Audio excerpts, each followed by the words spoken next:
Hi, I'm Dr. Ellis Orozco, and thanks for listening to this video podcast. I hope you have a great weekend. Hi, and thanks for listening in. So I was reading through the book of 2 Kings for this other writing assignment, and I was reading the story of Hezekiah, and I came to this one place that I had read before, but I had never really noticed it, or maybe thought about it. I had forgotten about it.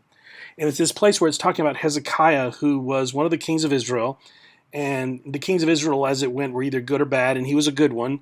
And it was talking about all the great things he had done. And he had purged the Temple Mound in Jerusalem of all the idols. But there's this one place where it says that he broke into pieces the bronze snake that Moses had made in the wilderness. It says because the people had been worshiping it, they called it Nehushtan.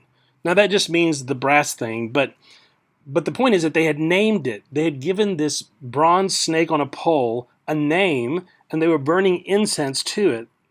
They were worshiping it. Now let me back up and give you the backstory in case you don't remember.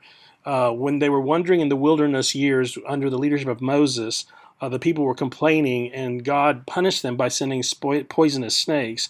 The snakes were biting people, and a lot of people were dying. They begged Moses to do something about it. He went to God. God told him to make this brass snake, put it on a pole, and lift it up. And the people, when they were bit by this poisonous snakes, if they looked to the pole, they were saved. It was this great, amazing thing that happened.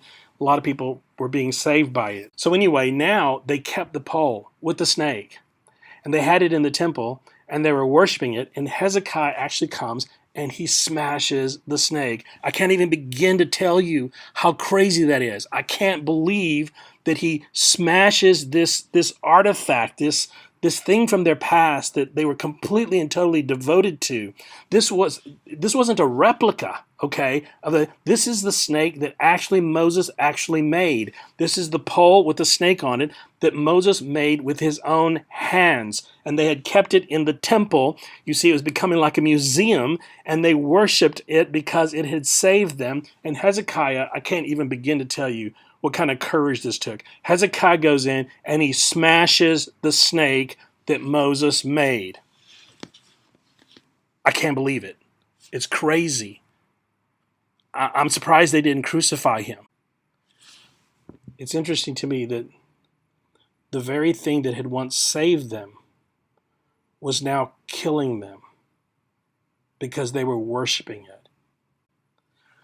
And it made me think about all the things that maybe I attach myself to, things that are from the past that at one time were really good for me, things that maybe even at one time saved me. And now I continue to cling to them.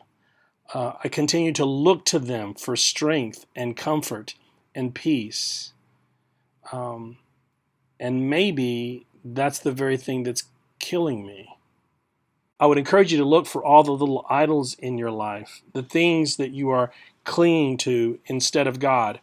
And here's the first place you should look. Those things that at one time in your past gave you such comfort and such peace, those things that really helped you. Maybe they even helped to save you at one time, and now you're clinging to them. I would encourage you to identify those things. And this is going to take amazing courage, but do the Hezekiah thing. Smash them to pieces. Get them out of your life so that you will begin to cling to God and only God. And you'll begin to experience the salvation that He's bringing to you today. God wants to give you a fresh miracle. He wants to give you a new work in your life. But you'll never experience it if you continue to cling to the idols in your life that helped you 20 years ago. You have to smash those and cling to the God who is the God of today. Think about that this weekend and have a great weekend.